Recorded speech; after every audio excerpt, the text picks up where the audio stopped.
Welcome to Slop's Locks Thunderdome edition, the greatest sports betting show in the history of sports betting shows. Everybody knows that. If you've never seen the show before, do yourself a favor right now. Hit the subscribe button. Get the notifications on. You don't want to miss this for the rest of your life. While you're doing all that, let's talk to today's panel. We got two very special guests. One, you already know. A lot of people call him the Dong King. They say he's very obsessed with dongs. No diddy. The great Matt Modi. What's up, buddy? Yep, a lot of people do say that. A lot of people do call me that. I prefer Dong Master as opposed to Dong King, but I will accept all of them. I love it. I hope you're ready to flash some dongs today, because the other guy showing up is what I like to call the greatest mind in college football. The man runs a gigantic fantasy football league just for college people. I think there's like 2,000 teams in there. The great Thor Nystrom. What's up, dude? Great to have you. Slop? How you doing? Living the dream, man. How many teams is in that league? We have 60 owners and no duplicate players with standard rosters. Biggest fantasy football league that we are aware of. That blows my mind. I don't think there's anything even close to that, to be honest with you. I've never so heard fun. of that. It is so fun. Yeah, like how do you keep up with that? There's like probably 2 million college football players right now. How does that even happen?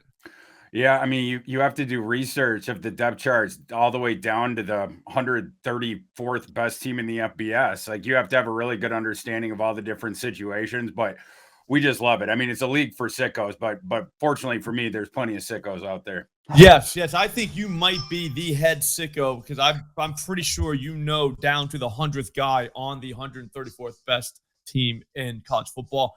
So it's great to have you. Any college football bets, I got to be honest with you. I had Boise State giving a touchdown yesterday for my first. Well, not my first. I did have something for week 0, but for I call week 1 like the first real week. You know what I mean? I feel like last week was preseason, even though it wasn't. I feel like it was. And my first bet was literally a team that just got slaughtered. They were up 7-0 at the end of the first quarter, though, in my defense. But after that, not great. That was a tough one. Yeah. It turns out that having a generational talent at running back is really helpful for your G5 team.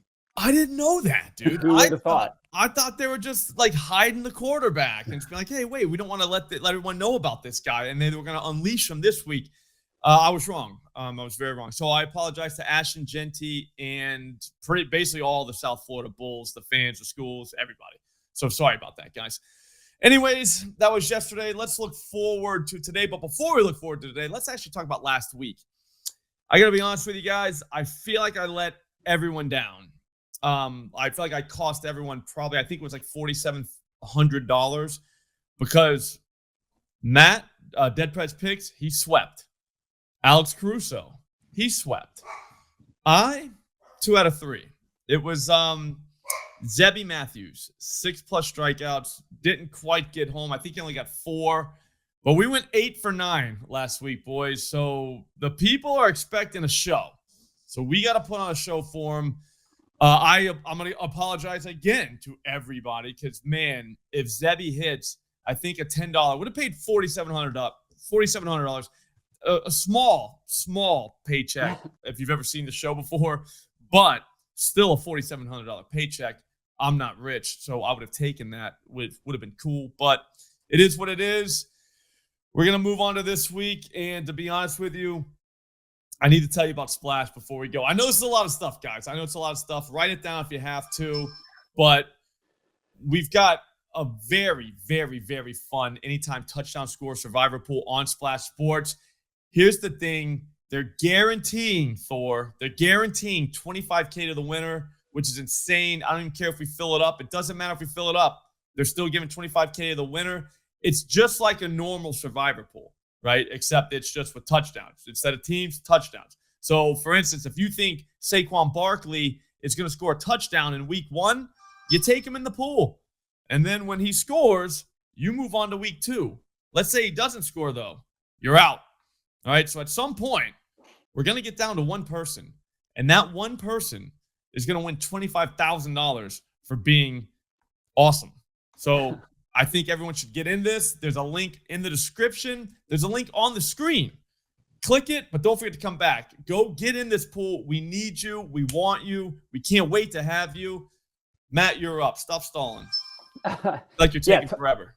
Tough to follow that up. All right, I'm going to start with Junior Caminero to hit a home run, plus 300 odds at FanDuel. I love a guy whose name is Junior. I just think that's cool. I don't know if that's actually his first name or if he just Uncle goes by June. Junior. Yeah, Uncle June. Yeah, there we go. But speaking of Junior Caminero, can you guess who leads the MLB in total barrels over the last 7 days? Junior. Not Uncle June, but yes, Junior Caminero. He has 8 over the last 7 days. That already is incredibly impressive. Even more impressive when you consider the fact that he didn't even play baseball yesterday. So it's really 8 barrels in his last 6 games. That's crazy. He's going up against Mitchell Parker today. Absolute home run machine. If you look at the entire year, he's allowed a home run every 25 at-bats to righties. That's not terrible. You want that number to be under 20. But you look at the last 5 weeks, that number jumps up to every 15 at-bats over the last 5 weeks. That's terrible. You look at all of his numbers across the board, all the nerd stats that I like to look at, barrel rate, hard hit rate, line drive rate, fly ball rate, they're all really bad over the last 5 weeks. He's also a lefty. Caminero, ISO rate 266 on the year against lefties, 517 over the last 30 days. He's putting one on the moon tonight, plus 300. Awesome. You had me at Junior. You didn't even say his last name, so we're good there. Thor, my God, we need some football in here, man. I'm a baseball guy. I love baseball. Don't get me wrong, but man, we need some football, and I bet you're gonna help. I am going to help. I'm going to go with Clemson laying minus 4.5. We got that about 4 days ago or so. It was minus 3.5. I don't care. I'll still go with Clemson minus 4.5. I really like Clemson this year. In fact, I picked Clemson to qualify for the national championship game. Nice. This is going to be your older brothers type Clemson team. You know, I know the past couple of years have been disappointing. It took Dabo a while to figure out the transfer portal or figure out that he wanted to make forays into the transfer portal. They have come now into the 21st century a little bit, Clemson. They've also developed this roster where now the holdovers that you have, it's one of the better rosters that we have in college football. I love the offense. You're moving into year 3 under Garrett Riley at offensive coordinator. Klubnik, the quarterback, is really good with the RPO heavy system that Riley runs. And for folks out there that don't remember, Garrett Riley dragged an offense led by Max Duggan to the national championship game 3 years ago at TCU. He's got a lot more talent here. Antonio Williams, awesome receiver for Clemson. He's going to do a lot of damage. The other thing, Garrett Nussmeier's knee condition concerns me quite a bit. There was that weird press conference with Brian Kelly. It sounds from what I'm hearing, and it sounds even from the way that Brian Kelly stated it publicly, that Garrett Nussmeier has a degenerative knee condition. Now, he's going to play in this game, but Garrett Nussmeier has been told to keep weight off that ankle, that leg, up until essentially kickoff. He hasn't been practicing a ton. That team needs to be led by their passing game. Is the timing going to be 100% when Garrett Nussmeier missed a lot of the practice this month? So I'm going with Clemson. I don't trust LSU's defense either. So I think Clemson wins that game by double digits. And I'll give you 2 bonus props for this game that go along with the Garrett Nussmeier thing. This guy's going to be confined in the pocket. He is going to be told, do not breach containment at all. Like, even if you see a lane, do not run. They don't want him taking any extra damage to that knee. There is a prop for a half rushing yard for Garrett Nussmeier. Keep in mind, sack yardage is taken out of a quarterback rushing total. Go under the half of a yard for Garrett Nussmeier rushing. And one other one, Garrett Nussmeier over a half interception. Garrett Nussmeier, I like this game. There's a lot of gumption. He tests windows.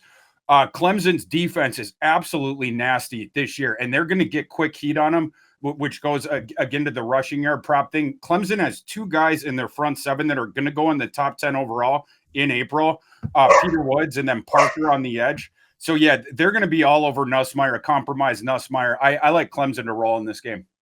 Awesome. See, I'm very excited, Thor, because I had to do something. I like to do a couple futures, you know what I mean, just to get me going for the season.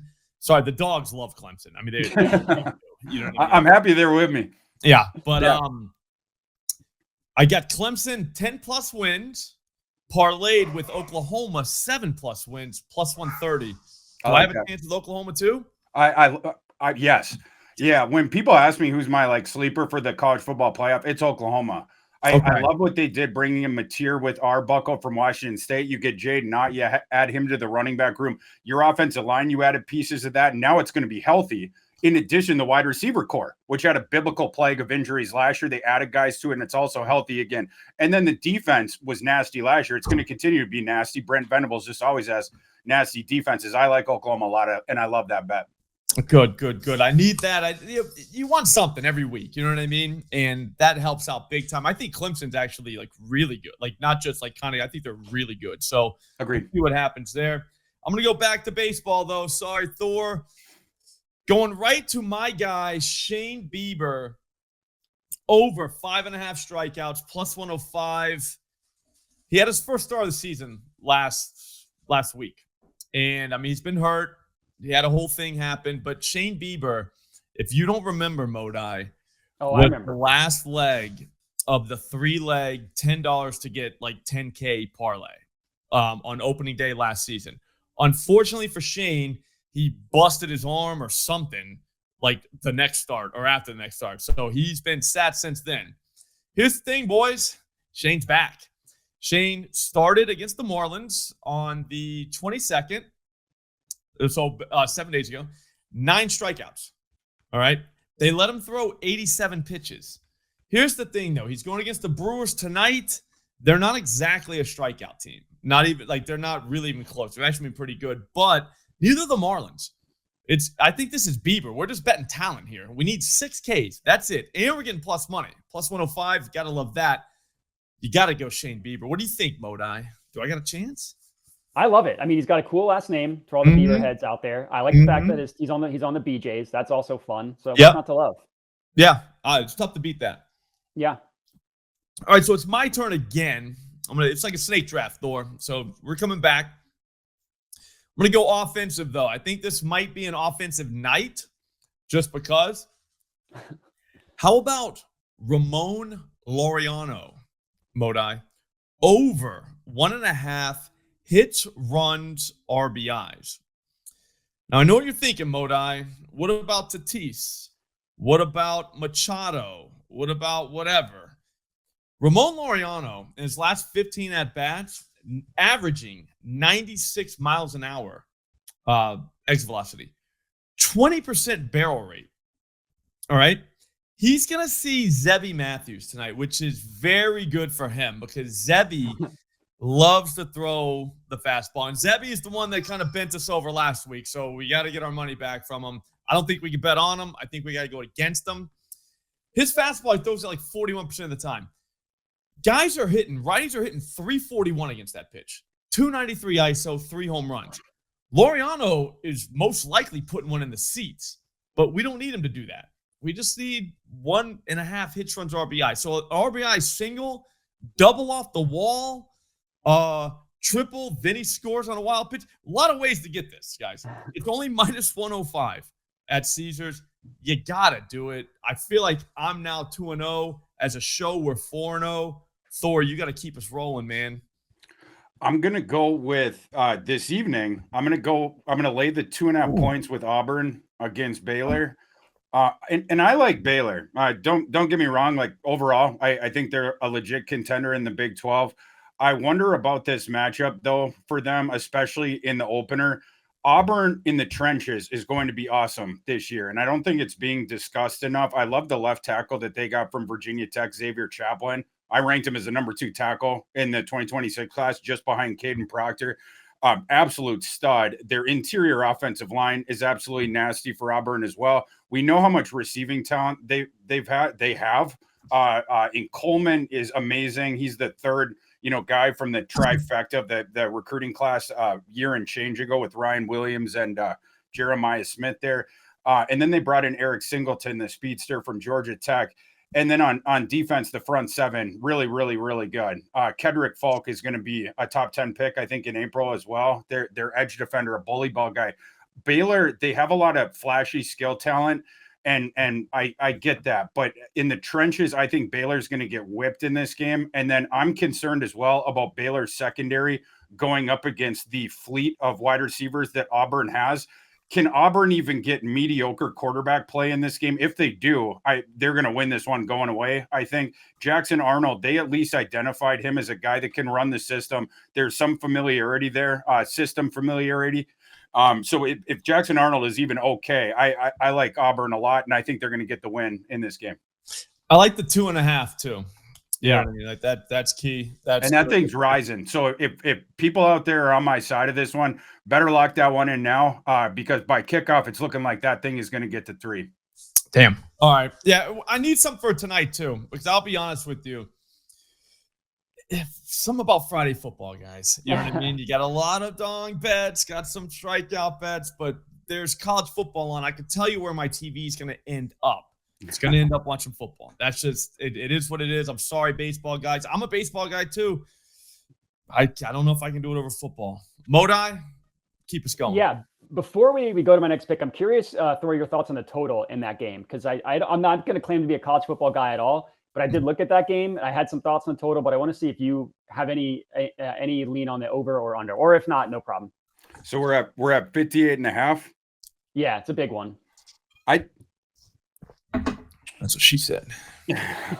I would probably stay away from that. Okay. Yeah. What was your thought? Well, because I mean, again, I don't know much at all about college football. This is just from my research, but that the under was a play, not because the offenses are bad, just because they're going to try and run the ball a lot. So you don't really get the stopped clock if they get first downs, which was the logic of just like keeping the pace a little bit slower, running the ball, stuff like that. I think I'd probably lean that way with the elevated total, but yeah, probably a stay away for me. But if I had to play, I think I would agree with you on that. Okay. All right, cool. No problem. All right. Anyways, we'll get to stuff that I can actually talk about, which is dongs. We're going to go with another plus 300, Byron Buxton, plus 300, bet 365. Not quite as hot as Junior Caminero. Of course, nobody is. But he's got 2 barrels over the last week. He's got 8 hard hits. That's fine. I'm not going to put him in the Hall of Fame, but for our purposes, not anybody that's ice cold. The biggest thing here, and what he does match Caminero, is that he just annihilates left-handed pitching. On the entire year, one of the best ISO rates against lefties in the entire MLB. 385 ISO rate. It's crazy against lefties. Jumps up to 429 over the last 30 days, which is fantastic. He's going up against nasty Nestor Cortez. Guy's been a dong machine this year. He's allowed a home run, and I had to double check this stat to make sure it was real. He's allowed a home run every 11 at-bats on the entire year. Now, I admit he's been worse against lefties. He's like the rare situation where the lefty pitcher has worse splits against lefty bats. But you look at him against righties, he's allowed a home run every 16 at-bats to right-handed hitters. The 2 pitches that he's going to throw the most to Byron Buxton are the 4-seamer and the cutter. Buxton sends both of those pitches to the moon. So Buxton plus 300, bet 365. I was going to say something about Nestor being an absolute like pitching machine, but for home runs. Like he should literally pitch the home run derby next year. Lefties, 4 home runs in 6.2 innings pitched. It's that's crazy. A 5.4 per 9, which is not even sustainable because like how. But if you had to take a lefty in that game, who would you take? It'd be Wallner. If I had to take a lefty, it would be Wallner. I was gonna say, and you can't take Wallner, but you got me. Keep going.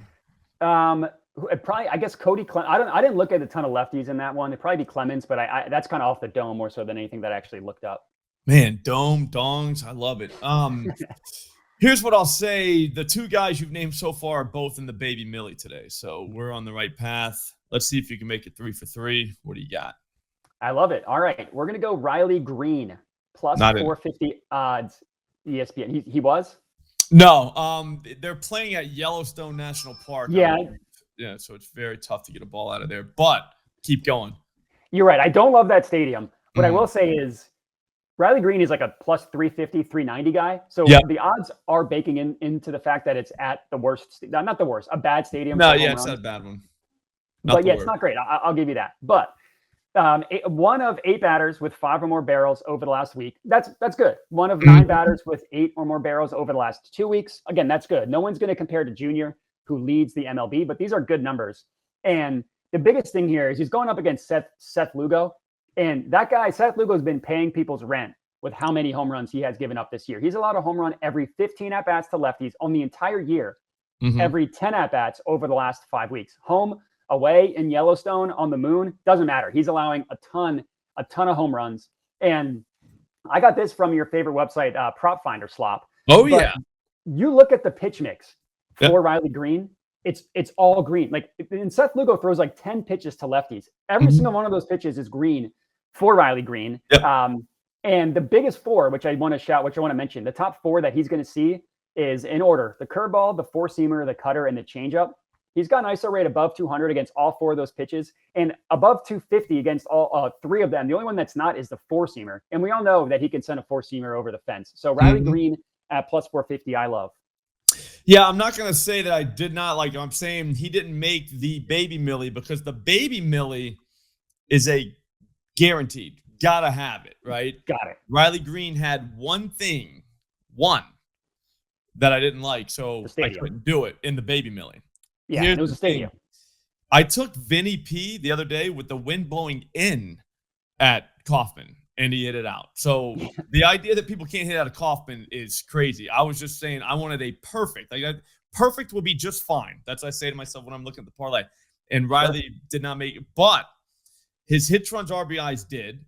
I thought it was crazy that he is like literally 60, 70 points lower than Barry.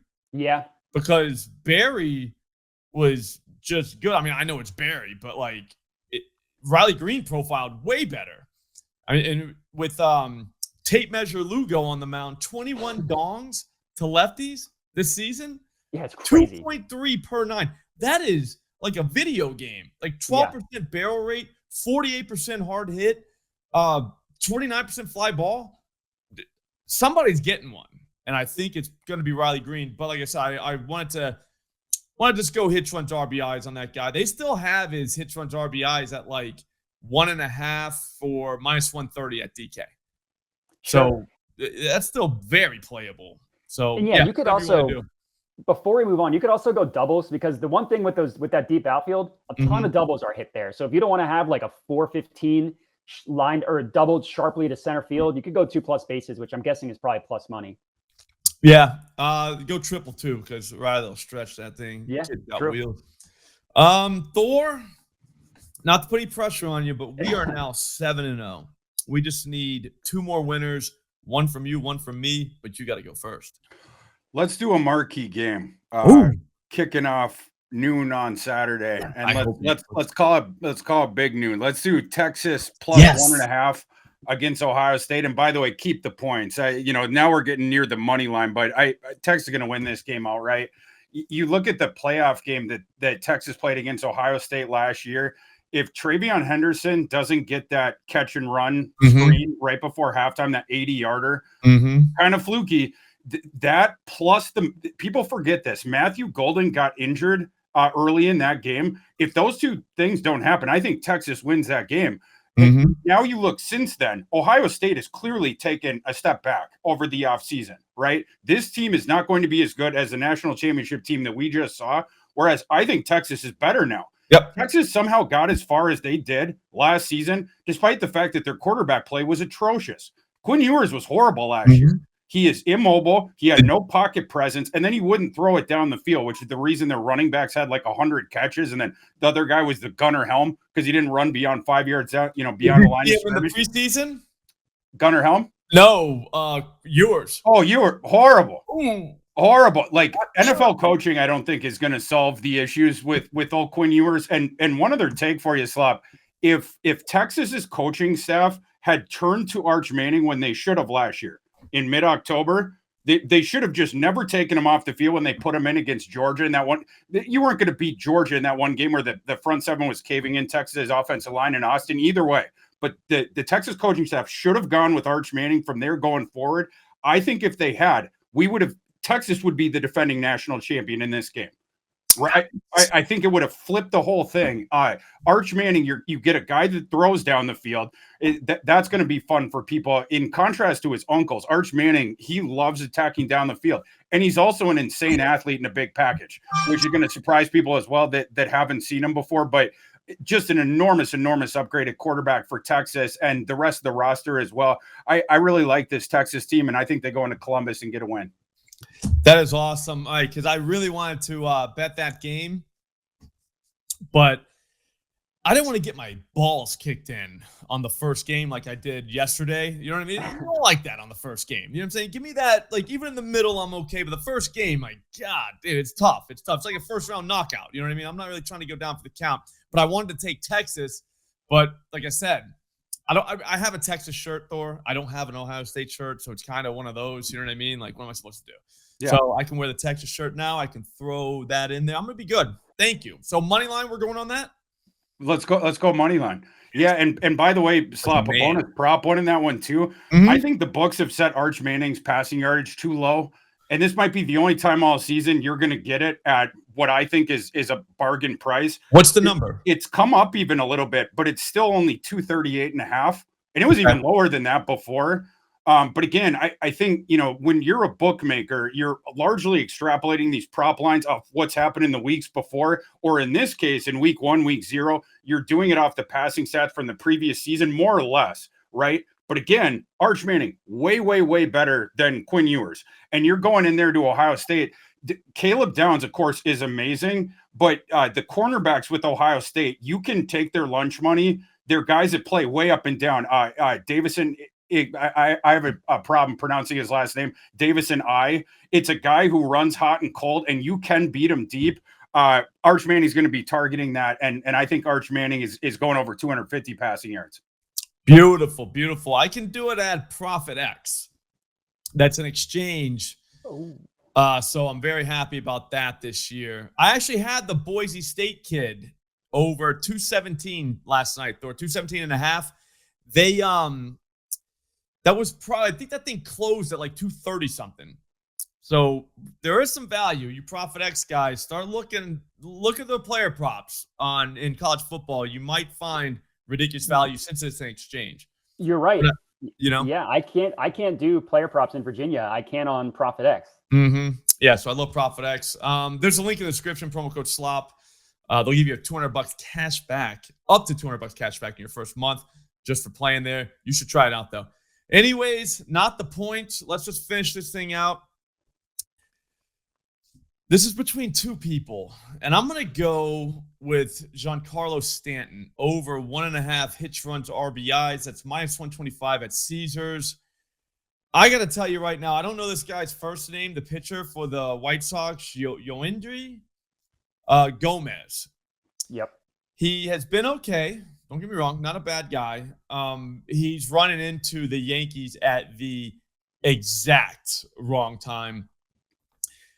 And some, just to put that in perspective, every single guy in the lineup tonight, over their last 15 at-bats, their average exit velocity is above 90 miles an hour, which I don't think I've ever seen that on Prop Finder, ever. Their barrel rates, there's 1, 2, 3, 4, 5, 6, 7 guys that are all double digits in the last, 15 at-bats. That's crazy, and somebody needs to say a prayer for this kid because there's no chance he's getting out of this thing without giving up at least a couple bombs, and there's going to be guys on base all the time. Like, guys just smoking baseballs. I settled on Stanton just because of where he hits in the lineup. That's one. And then two, the sweeper and the fastball is what this guy throws to righties. Now, the numbers say Stanton doesn't really hit the sweeper very well this season, but remember, he was hurt for a while. He hasn't been around.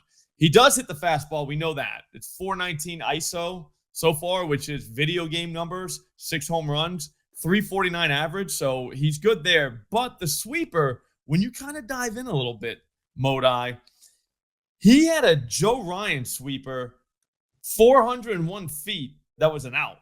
He hit it 108 miles an hour. Okay. He also hit another sweeper the day before, 106 miles an hour. On the 24th against Dustin May, he hit a sweeper, 117 miles per hour. Oh my God. So the idea that he can't hit a sweeper, that's not true. Not true at all. If he gets one of those, he's going to either get a fastball or a sweeper from this guy. He's probably going to put one on the moon. I'd say he could probably hit 2 home runs tonight. We're talking like that kind of game. Like Stanton's good. Minus 125 for just over 1.5 hits, runs, RBIs is ridiculous. That has to go in our parlay. If you want to parlay all 9. I say parlay because I know the psychopaths in the comments always come in and tell us how much a 9-leg parlay pays instead of taking everything just straight. I love you guys. You guys are the salt of the earth, but you guys are absolutely out of your minds. It almost paid off for you last week. I think after what we heard this week, though, I think it's going to pay off for those parlay guys. I didn't hear one loser in this whole bunch. Did you? Definitely not. Yeah, I didn't. I'm excited. All right, I'm very excited. Thank you for coming in today, Thor. That was awesome. I'm dead serious when I say that about you. I think you're one of the sharpest college football brains that anyone could have access to for free on Twitter. Like, you could just read what you write, and like you're just good, man. So thank you for everything you do, and thanks for coming on the show today. Appreciate Modi, you. Thank you. You were incredible. Again with the dongs. You get 2 out of the 3 out of my Millie, which is very good. And I'll be honest with you, Riley Green's definitely hitting a home run out of those 3. If only one of those guys goes, it's Riley Green. It's Riley Green. Sure. But hey, great show today. Thank you for watching, guys. Get subscribed to the channel. We do this every single Friday, and we'll see all of you next week. Thanks for watching.